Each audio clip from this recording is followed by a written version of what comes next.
Bienvenidos de nuevo a Líderes de Compras, un podcast donde exploramos las facetas y los retos de la función de compras conversando con líderes del sector. En el episodio de hoy contamos con la presencia de mi buen amigo Pablo Sicilia, que es un referente en el mundo de las compras y además un especialista en la gestión de las relaciones, tanto con los proveedores como con los clientes internos. Hola Pablo, ¿cómo estás? Buenas tardes, Alejandro. Pues muy bien, la verdad es que comenzando la semana con un montón de proyectos interesantes y bueno, con ganas ya de poder discutir un ratito y charlar contigo sobre compras. Así que cuando quieras podemos empezar. Me alegro, Pablo. Antes de zambullirnos en la conversación que tenemos preparada, lo que nos gustaría es que nos contases más sobre tu trayectoria, que nos contases un poco cómo te embarcaste en el apasionante mundo de compras y en qué proyectos te estás moviendo ahora. Muy bien, pues yo llegué a las compras por casualidad. La verdad es que cuando acabé la carrera surgieron unas prácticas que coincidió que fueron un departamento de compras de esto hace ya 20 años y aquí sigo. Tuve la oportunidad de pasar luego a una empresa de consultoría sobre gestión de compras y he pasado por el sector industrial y de retail, siempre de la mano de la relación con los proveedores, de búsqueda de producto, la gestión de compras y me he ido formando pues no solo en ámbito generalista como puede ser un MBA, sino también en posgrado de compras y de supply chain y luego una cosita que es un poquito más especial, ¿no? Que se sale de lo habitual, y es que en su momento hice un máster oficial de investigación en psicología de las organizaciones porque creo que hay mucha teoría, pero al final somos las personas las que ponemos en práctica la teoría y la matriz de Kraljic y todo lo que nos explican en los másteres más tradicionales, pero sin una actitud, una forma de entender cómo somos y cómo es la gente, pues es difícil poner en marcha muchas veces las estrategias que queremos. Hay mucho de psicología en la negociación, en la gestión de los proveedores, la verdad que sí. Bueno, antes de nada, el título que vamos a dar a este episodio va a ser Navegando la transformación de compras más allá de los proveedores habituales. Pablo, un mundo tan cambiante y globalizado, ¿cuán vital ves la necesidad de ampliar y tener siempre diversificando nuestra red de proveedores? Pues a ver, es fundamental. Hemos pasado unos años donde además se ha notado mucho la necesidad de tener que salir de nuestra zona de confort, que solemos decir, y buscar fuera de los países habituales, incluso productos distintos a los que tradicionalmente estábamos comprando para dar muchas veces respuesta a las funcionalidades que nos está pidiendo el cliente, ¿no? Tanto el cliente interno como el cliente de la compañía en la que estamos trabajando. ¿Puedes compartir alguna estrategia que hayas implementado joder, exitosamente para identificar y sumar pues, nuevos proveedores a la cadena de suministro? Por ejemplo, en estos contextos desafiantes que hemos estado viviendo, que si pandemias, que si guerras, etcétera, etcétera. Bueno, pues en el sector de la electrónica, por ejemplo, ha habido mucho movimiento en los últimos años, sobre todo el año 2021, 2022. Ahora ya salí un poco del sector, pero esos años fueron muy complicados y, bueno, todos sabemos las dificultades que ha habido para tener componentes electrónicos. Grandes compañías de automoción o de entretenimiento, de videoconsolas, han tenido problemas de suministro. Entonces, nosotros tuvimos que poner en marcha un equipo de trabajo muy potente donde revisábamos casi diariamente la situación de los componentes, buscar realmente qué funciones estábamos necesitando, dar un poco vueltas a imaginar cómo podemos solucionar algunos problemas que teníamos solucionados hasta ese momento con nuevos circuitos integrados, igual con nueva tecnología, para así poder ir al ritmo que iban desapareciendo un poco del mercado, ¿no? Los componentes, porque la verdad es que fue una época bastante complicada en la que de una semana para otra iban desapareciendo poco a poco. Y por eso yo creo que el trabajo en equipo es fundamental para entender realmente qué necesitamos, especificar bien las necesidades, entender qué es lo que necesitamos y lo que no. Hay que tener mucho cuidado. Siempre hablo yo de la pólvora del rey, ¿no? Que sí, parece que acabamos pidiendo por si acaso o porque es más bonito, más chulo o tiene más funciones, pero realmente tenemos que acudir a la realidad de lo que vamos a ofrecer al cliente y lo que el cliente está percibiendo con valor. Y luego, una vez sabemos o tenemos más o menos claro que tenemos que buscar, pues evidentemente hay que darle una vuelta al panel de proveedores. No hay que desestimar a los que tenemos habitualmente, pero bueno, hay muchas herramientas de marketplace específicos, hay muchas páginas web de ferias donde no hace falta viajar en momentos de crisis, sino que podemos tirar de los listados de proveedores para trabajar con nuevos proveedores, asociaciones, incluso contactos que podemos tener dentro del sector, ¿no? Que nos echen muchas veces un cable. Eso es también muy interesante y muy importante. Cuando encontremos nuevos proveedores, por supuesto, hay que tener cuidado. Claro. De hecho, tengo los planes de contingencias. Ahora, no sé si has visto que Toyota ha parado fábricas porque un proveedor ha tenido problemas. Hablando sobre el momento donde la ampliación de red de proveedores no es viable, ¿cómo gestionas la optimización de las relaciones y prestaciones con los proveedores actuales para asegurar un flujo constante y la calidad de entregas de bienes y servicios en momentos de escasez como los que hemos vivido?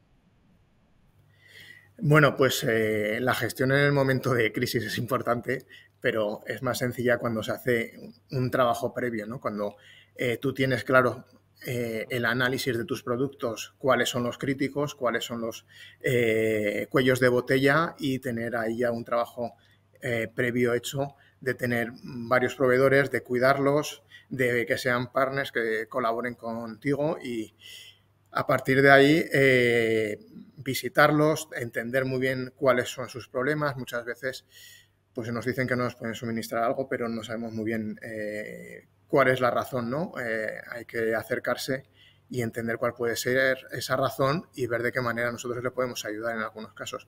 Si puede ser una falta de financiación, si puede ser un atasco con otro cliente suyo. Bueno, yo creo que las relaciones profesionales tienen que ir más allá de un mero mail pidiendo un precio y un plazo, sino que con estos proveedores más estratégicos siempre hay que trabajar en profundidad y de tú a tú, compartiendo nuestras preocupaciones y empatizando con los problemas que ellos tienen para entre los dos sacar adelante el proyecto. Al fin y al cabo, eh, todos queremos vender, ¿no? Y tener el producto adecuado. Simplemente, pues cada uno estamos en un sitio y podemos tener unas complicaciones distintas.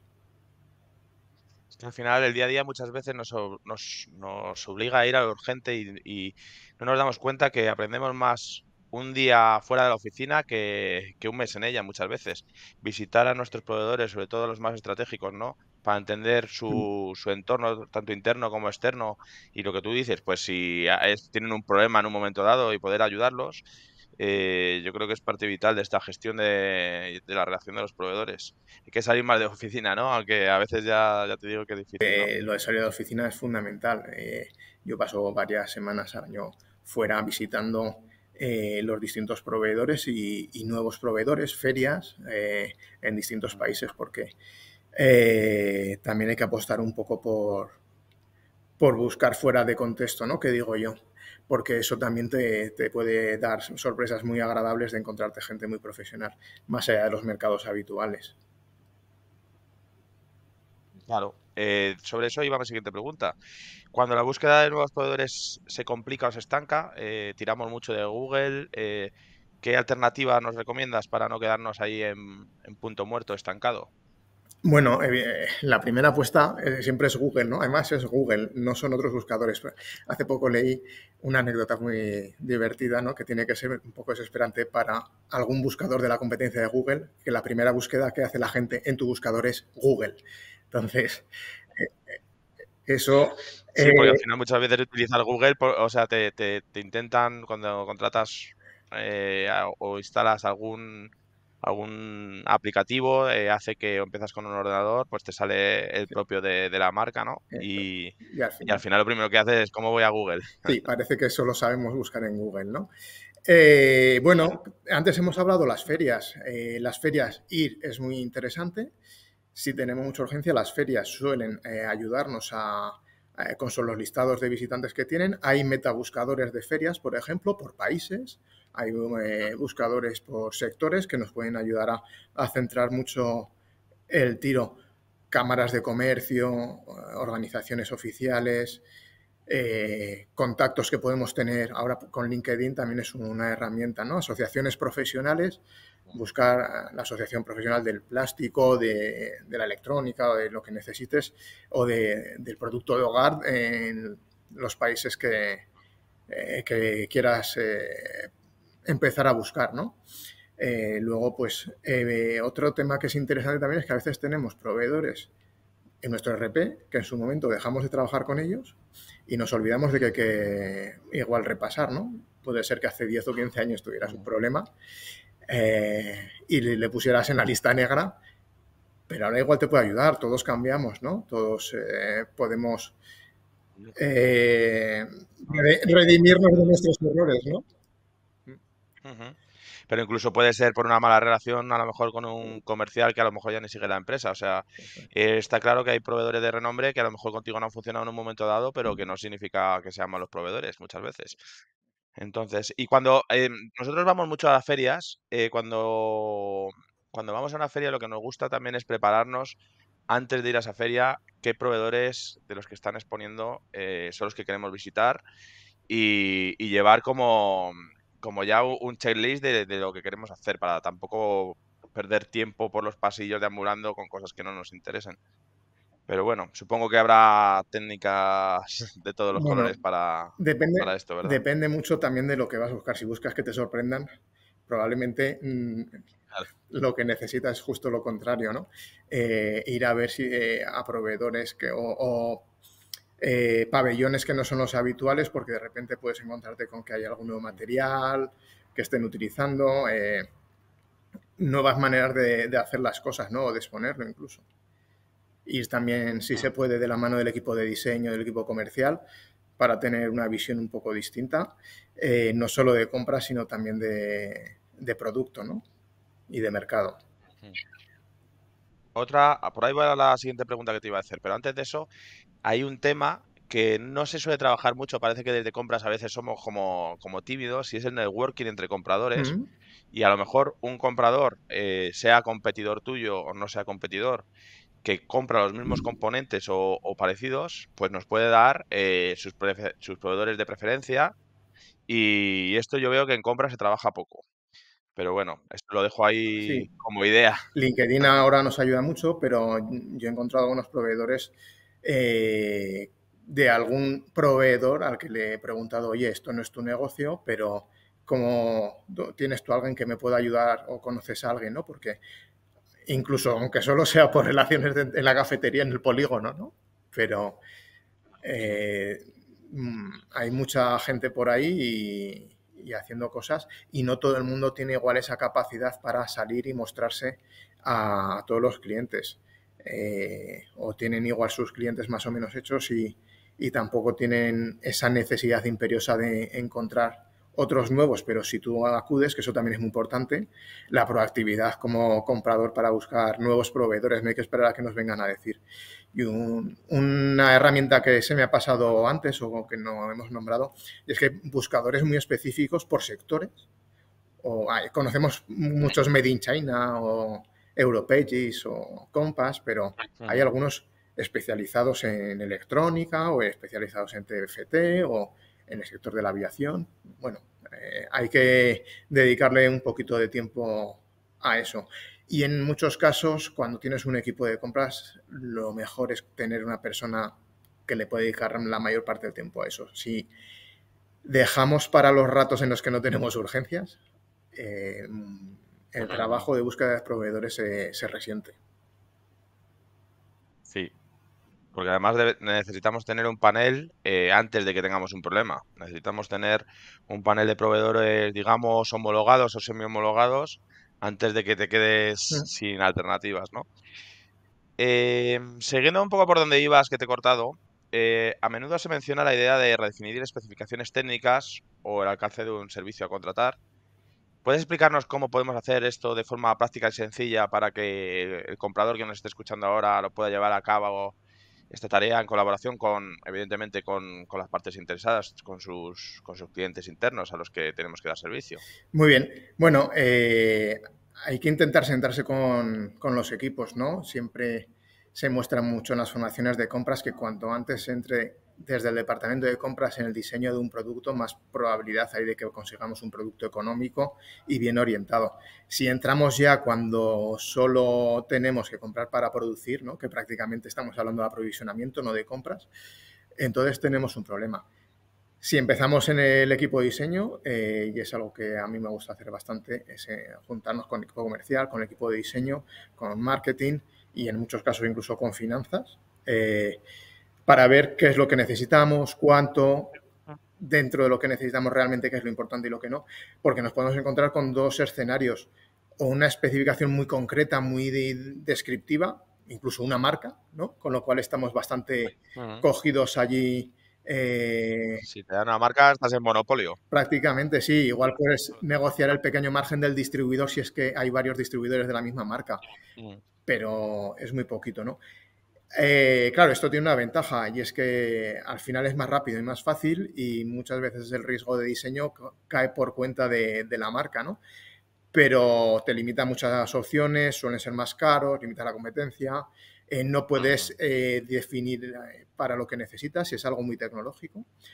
Pero a cambio, si haces verificaciones muy poco concretas, lo que te encuentras es justo lo contrario, que recibes 10 ofertas y ninguna tiene nada que ver, ¿no? Claro, claro. Que a mí, yo eso muchas veces cuento, ¿no? Que cuando nos llega algún requerimiento de este tipo, de, no, yo quiero una manta, pero ya está, ¿no? Eso es todo lo que te piden. Es curioso, muchas veces hay que dar las 3 o 4 referencias que tienes habitualmente y curiosamente se dan cuenta de que no es nada de eso lo que quieren y empiezan a describir lo que querían, ¿no? Así que a veces hay que ir un poco por ahí también, porque si no es imposible. ¿Qué coche compramos, no? Hay tanta variedad, tanta necesidad, con lo cual es importante, yo creo, cuando nos sentamos, en pensar bien en la funcionalidad, en qué es lo que necesitamos, si no, pero la funcionalidad del cliente, no coger un producto de una marca y decir, ah, mira, esto qué interesante, esto está muy bien, esto también, empiezas a hacer un tic Mm. en las características de un producto y acabas definiendo algo de lo que igual el 40, el 50% al cliente ni le va ni le viene, ¿no? Eh, Sí. y hay determinados sectores en los que se mezclan productos más o menos tradicionales con productos más tecnológicos, por ejemplo, el tema del ferrocarril, donde yo he leído alguna vez algún tender que para un TFT te piden repuestos o TFTs que te duren, no sé, 15, 20, 30 años, ¿no? Y dices, bueno, el tío que ha hecho esta especificación de compras ni se ha leído lo que ha hecho, ha cogido lo que era la especificación de un asiento o de una rueda y se lo ha cascado a un TFT, ¿no? Eh, Hay que tener mucho cuidado con esas cosas porque estás pidiendo que un producto que no se inventó hace 20 años y pretendes que tenga repuestos desde hace 30, ¿no? ¿De qué estamos hablando? Entonces, hay que dedicarle tiempo. Por eso es importante especificar adecuadamente. Me quedo con esa parte que has dicho de que compras aporta mucho mayor valor cuanto antes entre en, en juego, ¿no? Porque si al final, si ya cuando entras es cuando te dicen, oye, haz el pedido, pues evidentemente no aportas más valor que el valor transaccional de una, valga la redundancia, transacción económica, tú me das un objeto, yo te pago. Sin embargo, si estás en la definición de lo que necesitas, del alcance del servicio, puedes también apoyar dando alternativas que hay en el mercado a tu cliente interno y por tanto aportar valor a su departamento y por tanto a la empresa. Me quedo con eso Claro. que es un tema importante. Y eso me lleva también a una nueva pregunta que es, claro, la comunicación para esto es básico. Igual que decíamos antes, esa comunicación, ese visitar a los proveedores, hay que sentarse con nosotros siempre que vamos a negociar alguna categoría, pues lo primero que te tienes que sentar es con el dueño de esa categoría, para entender bien, como tú decías, pues el alcance de lo que se necesita contratar pero desde cero, porque muchas veces lo que decimos, que estamos haciendo las cosas como se vienen haciendo y a veces incluso te encuentras con lo que tienes es un parche y tú haces luego una especificación técnica Sobre esa sobre parte. ese mismo parche. Entonces, ¿tú cómo gestionas esa comunicación? porque sin duda es un desafío y depende de la empresa, que además, si llegas tú que has cambiado de empresa recientemente, bueno, ya no tan reciente, pero recientemente, y llegas y imagínate que no encuentras, que no están acostumbrados a hablar tanto con compras. ¿Qué consejos y estrategias nos propones para hacer que piensen que compras no es alguien que te viene a rebajar el precio de los proveedores y a enfadarlos, sino que vienes como un aliado estratégico para cualquier área de negocio? ¿Cómo lo enfocas esto? Bueno, la verdad es que por suerte actualmente la importancia que es el departamento de compras es elevada y se pone en práctica reuniones de lanzamiento, de verificación. ¿Qué es lo más importante? Yo creo que lo primero de todo es que todos tenemos que tener claro dentro del departamento de compras y en el resto de la compañía es que hay que intentar romper esa barrera compras, comercial, calidad, finanzas. Al final somos la empresa, tenemos que identificarnos como tal y el objetivo al final es que todos salgamos adelante. Yo creo que eso es lo primero que tenemos que tener meridianamente claro, ¿no? Que nos tenemos que identificar como empresa, porque al final lo que vamos a hacer es construir entre todos desde las distintas perspectivas para ver cómo podemos satisfacer al cliente y todos pensar cómo decide un cliente, ¿no? Muchas veces hablamos de que quien va a recibir nuestro producto, pues lo quiere fundamentalmente por dos razones, o porque quiere escapar de un dolor que tiene, ¿no? De queremos solventar un problema, o porque quiere sentir placer cuando recibe lo que nosotros le damos. Entonces, si nosotros esto no lo tenemos claro, aunque luego tengamos que acabar hablando con un proveedor de precio y de Incoterm y tal, pues tenemos un Ujú. problema, pero hay que tener muy claro cuál es el objetivo al final, ¿no? Y la cultura que tenemos dentro de la empresa de si queremos un producto de una determinada calidad, para un determinado sector, con una determinada estrategia de stock o no stock, eso es muy importante. Y luego hay que ser, yo creo, muchas veces en compras somos muy analíticos, ¿no? Muy de números, y somos poco emocionales. Y las decisiones, y cuando nosotros hablamos o con el cliente interno para explicarles cuando tenemos un problema, nos podemos poner a escribir toda la fase productiva del proveedor, que no le importa casi nada a quien nos escucha, o acudir realmente a cuáles son los problemas y sobre todo si tenemos algún tipo de solución o si no la hemos encontrado y necesitamos que nos ayuden, porque también puede ocurrir esto, ver qué pasos hemos dado, ¿no? Pero centrarnos mucho, como he dicho antes, primero en la funcionalidad cuando describimos un producto y qué es lo que quiere el cliente y en que al final necesitamos ir todos de la mano para solucionar los problemas y que son muy emocionales. Aunque hagas tú una matriz para decidir con un proveedor, qué proveedor eliges, ¿no? Y pones calidad, plazo, precio, Incoterm, no sé, servicio técnico, certificación. Al final eso lo acabas ponderando y eso es súper emocional, ¿no? Siempre. Y de eso nos tenemos que ayudar y tenemos que verlo entre todos y tenemos que hacerle también partícipes al resto del equipo cuando decidimos por un proveedor cuáles han sido las razones de conseguir o de seleccionar ese proveedor en lugar de otro, ¿no? Y bueno, empatizar, pensar que no somos enemigos, ¿no? Que muchas veces parece que hay enemigos dentro de las empresas y esto no... Sí, estamos luchando de departamentos contra departamentos en vez de ser aliados. Y al final, ese es el problema cuando no está bien definida o no baja bien en cascada a las diferentes áreas la estrategia de la empresa. Que si la empresa tiene una estrategia, digamos, a nivel organizativo y luego pues cada uno hacemos la guerra por nuestro lado, pues no conseguimos remar hacia el mismo sitio. Ilústranos, por favor, con alguna situación en la que hayas tenido que emplear esas habilidades particulares, como decíamos antes, más más psicológicas o más emocionales para alinear a un cliente interno, a las partes interesadas en una estrategia de compras, como en esto que me estás comentando. Suelo contar una historia hace muchos años. Yo llevaba unos meses en la compañía en la que estaba, o semanas incluso, eh, y me senté ahí con todo el comité, con el director comercial, con la directora de producción, con el director general, y había un problema con unos plazos porque no podíamos llegar a lo que nos pedía el cliente. Y porque, bueno, muchas veces los clientes van con prisas. Y me acuerdo que el director comercial se me puso como Ujú. una moto, me empezó a gritar delante de todo el mundo. Y yo recuerdo que muy serenamente le dije, bueno, don fulanito de tal, entiendo tus nervios, Claro. don fulanito de tal. No voy a decir el nombre para que no Sí, se sienta vale. identificado. Vale, vale, que no, me había quedado un poco ahí. Sí. Eh, Sé que es un problema, estamos tratando de solucionar, ahora hemos llegado hasta este punto, pero como vuelvas a dirigirte a mí en estos términos y de esta manera y levantando la voz y diciéndome cosas como que mi intención era fastidiar al departamento comercial y personalmente fastidiarlo a él, pues que no teníamos nada que hacer, que yo eh, había cambiado, había apostado por una empresa donde creía que se podía trabajar en colaboración y buscar soluciones entre todos, ¿no? Y fue un momento bastante tenso, fue un momento muy comentado luego por todo el mundo, pero la relación creo que fluyó bastante bien, ¿no?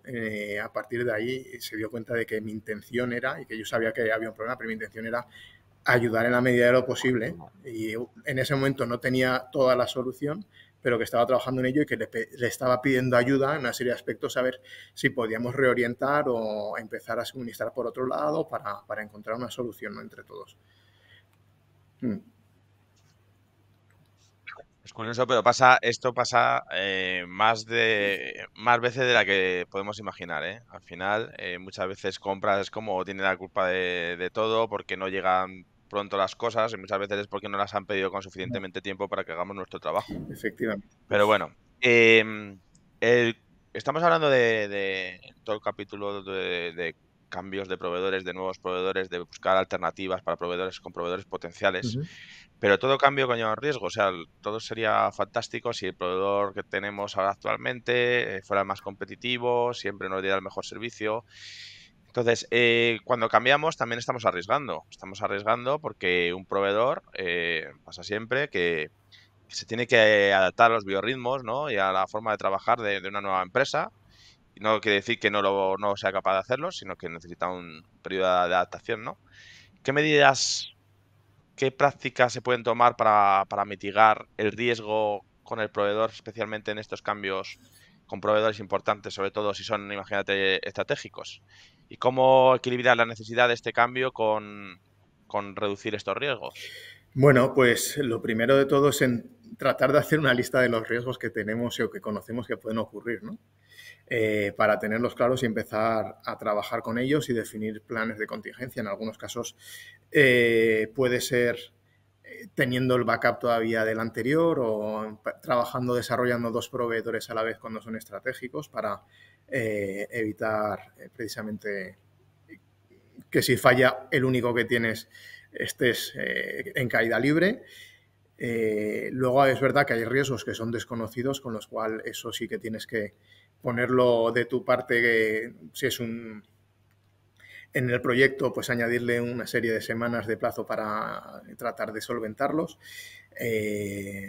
Cuanto antes nos pongamos, sin duda, mejor para definir esos productos, esos problemas, esos riesgos, compartirlos, porque probablemente haya gente que tenga experiencia dentro de la empresa para decir, oye, vamos a lanzar esto, pero aquí nosotros hemos encontrado que podemos tener este problema de suministro. ¿Qué haríais o qué alternativa de material podemos utilizar? ¿No? Lo hemos hablado un poco antes con toda esta crisis de la electrónica, sentarte con el equipo de diseño, con los ingenieros y decir, bueno, esto se ha acabado, este componente, nos ofrecen este otro, pero y si se acaba también, ¿no? Porque hemos ocurrido eso también un poco en esa época, que se iban acabando en escala conforme íbamos cambiando todas las empresas de uno al siguiente. Entonces, había que tener dos o tres opciones entre mano. Hay que buscar mucha información, la más básica a través de la web del proveedor, a través de Google, que hemos dicho antes, ¿verdad? Pero creo que es muy interesante. ChatGPT ahora también se puede utilizar, ¿no? Ahora que está muy de moda. Efectivamente. Creo que es muy interesante el conseguir referencias de otros proveedores, otros clientes, intentar que no sean solo los que te dice el proveedor, porque evidentemente esos vienen ya predefinidos y lo normal es que te hablen bien de ellos. Eh, ver si está en algún tipo de asociación, eso es muy importante dentro de su país, preguntarle qué asociaciones está, si ver esa asociación, si es grande, si es pequeña, qué tipo de empresas tiene, si tiene algún tipo de información de técnica, patentes, certificados en productos que pueda ser de contacto alimentario o de electrónica, confirmar con las empresas que aparecen en los certificados que son verídicos, no recibirlo y archivarlo, sino acudir a esa propia certificadora. Y algo muy interesante es visitar a los proveedores también. Te puedes llegar a encontrar con que hay gente que desde casa, ¿no?, te está haciendo unos proyectos y luego no tiene nada detrás. Es muy interesante hacer visita sorpresa a los proveedores también. O si la haces programada, Sí, intentar escaparte un poco del camino que te están marcando, ¿no? Que parece esto como estas tiendas de muebles que tiene todo el camino precioso. claro, tienen todo preparadísimo y luego debajo de la alfombra. Eso es preguntar a la gente que está currando allí, ¿no? También acercarte, romper un poco esa barrera, ver si te sonríen también cuando te contestan los empleados, si intentan o agachan la cabeza, ¿no?, porque no saben qué contestarte porque está su jefe delante. Bueno, hay que Muy ir curioso. cogiendo por varios Una sitios. cosa que fíjate que es muy sencillita y hacemos nosotros, hago yo y me sirve, es cuando lanzamos una licitación, luego, entre otras cosas, entre las cosas que queremos que nos coticen, que nos oferten, siempre les pedimos que como proveedor que nos indique los 3 5 proveedores que tiene más competitivos y que me diga por qué tengo que elegirle a él y no a esos proveedores. Y al final, pues ellos mismos te dicen cuáles son sus principales proveedores. Bueno, se puede, al final hay que tirar muchas veces de imaginación, como te decías tú, hay que ser analítico, pero también imaginativo. Y nada, pues ya estamos finalizando, Pablo. Me gustaría preguntarte dos preguntas finales que hago siempre a todos nuestros invitados. Y la primera es si tienes alguna anécdota o situación particular que hayas vivido en tu rol que nos puedas contar, algo que te haya marcado, influenciado, algo que te haya parecido humorístico en ese momento o divertido. No sé, cuéntanos alguna anécdota del mundo de compras. Pues una de las curiosidades que siempre me ocurre, ¿no?, es buscando proveedores de pintura epoxi, que tenía varias opciones y me fui haciendo las visitas correspondientes. Cuando llegué a uno de ellos, de repente me encontré que hasta los gatos estaban pintados, ¿no? Entonces, evidentemente quedó Esa, descartado de primeras, ¿no? Porque si ese tío tiene los gatos rondando por mitad de la fábrica, a saber la que nos va a hacer, ¿no? El control que tiene de su planta productiva es bastante pequeño. Y luego lo que hablábamos sobre temas de comunicación y de cómo tratar o transmitir la información, hace, bueno, yo creo que fue diciembre del 2019, coincidió que una mañana me fui a un evento de temas comerciales y me encontré, bueno, hicieron una ponencia, una persona, una directora de marketing de una entidad bancaria reconocida a nivel nacional. Y, oye, hizo una presentación, esta persona de marketing, que yo dije, bueno, yo me voy a abrir en esta entidad bancaria una cuenta corriente, 10 fondos de inversión y me voy a pensar hasta el plan de pensiones, ¿no? Y coincidió que luego por la tarde me fui a una charla sobre temas de compras y había uno de los responsables de compras de esta misma entidad financiera, que también es casualidad, y nos dio una chapa con números que dije, ya no me hago cliente de esta entidad ¿cómo puede ser? financiera, ¿no? O sea, ¿cómo puede ser la diferencia de la persona de marketing y el de compras? Es verdad, y eso que nosotros éramos personas de compras, pero porcentajes, números que para esa persona podía tener una referencia, ¿no? Pero yo igual no tengo la misma escala de análisis que pueda tener él en una pyme, en una empresa pues, más pequeña, ¿no? Y era todo como muy numérico y con un tono muy controlado, sin mirar a la gente a la que estabas hablando, ¿no?, sino casi vuelto más hacia la tabla de la Excel. Entonces, eso es algo que tenemos que cuidar bastante a la hora de comentar y centrarnos realmente en qué es lo importante y en cómo transmitirlo y cuáles son o esos dolores de los que quieren escapar quienes nos escuchan o ese placer, ¿no? O el dolor de no va a entrar este pedido este año y vamos a bajar la facturación por un retraso la última semana de diciembre. Bueno, vamos a ver si existe la opción de solucionarlo de otra manera, ¿no? Pero vamos a acudir a realmente a cuál es el dolor, no a explicarle por qué ha ocurrido esto, ¿no? Muchas veces y centrarte en el proceso productivo. Bueno, ¿cuál es la solución a todo esto? La vida es venta también para el de compras. O sea, Sí, tenemos que vendernos constantemente, te tienes que vender con tu pareja, te tienes que vender con tu jefe. De hecho, estamos preparando, no sé si era el próximo que vamos a grabar, el próximo capítulo, va a hablar sobre cómo vender tus resultados internamente, porque, o sea, en el comité luego de dirección o cuando vayas a reportar, porque muchas veces pasa eso, que aburrimos con datos y al final un montón de KPIs que no sí, valen para nada porque tu interlocutor no lo entiende lo que estás explicándole. Entonces, tenemos que aprender a vendernos los de compra sí, mucho. ya entender. No es todos, ¿eh? Hay gente que son la bomba, como tú dices, Sí. pero es una cosa que es una asignatura todavía pendiente en Entender compras. nuestros Eso es sesgos muy también, interesante. muchas veces, cuáles son nuestros Ujú. dolores, qué es lo que preocupa, ¿no? Porque luego esas personas tienen sus problemas actuales que ya no solo son de la empresa, incluso a veces personales, que también están condicionando esa situación y la manera un poco de esos valores que tenemos más de fondo, pues más tradicionales, más modernos, con una mayor o menor aversión al riesgo de la persona que te está escuchando. En fin, hay tema. Va a ser muy entretenido el próximo podcast. Sí. Bueno, por último, Pablo, y no te quito mucho más. En base a tu experiencia, conocimientos, ¿qué consejo, mejor dicho, de oro, le darías a alguien que se inicia o que quiere prosperar en el mundo de compras? Pues yo daría dos en uno. Y el primero es que ahora, por suerte, hay muchísima formación en compras, en cadena de suministro y en gestión de empresas. Así que hay que hacerlo. Y no solo quedarse en compras, ¿eh? Hay que entender también cómo funciona un departamento comercial, cómo funciona el transporte, la cadena de suministro, en función de si tienes stock o no tienes stock en un almacén. Eso es muy interesante. Y unido a esto, al final, ya lo hemos comentado antes, ¿no? Hay que pensar en global, hay que pensar en compañía, no hay que pensar en compras. Hay que pensar en global y hay que actuar en compras, ¿no?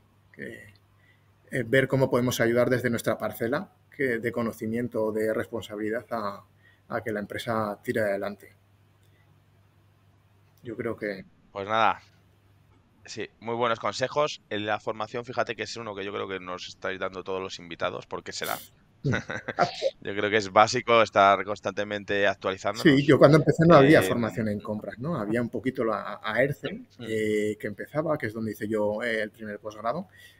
Bueno, lleva unos pocos años ya, pero ahora hay muchas universidades, puedes elegir un poco en función del presupuesto que tengas, de la dirección donde te quieras orientar, incluso de la ciudad en la que estás, ¿no? Porque antes no era tan fácil igual trasladarse a Madrid para los que somos ciudadanos de la provincia, ¿no?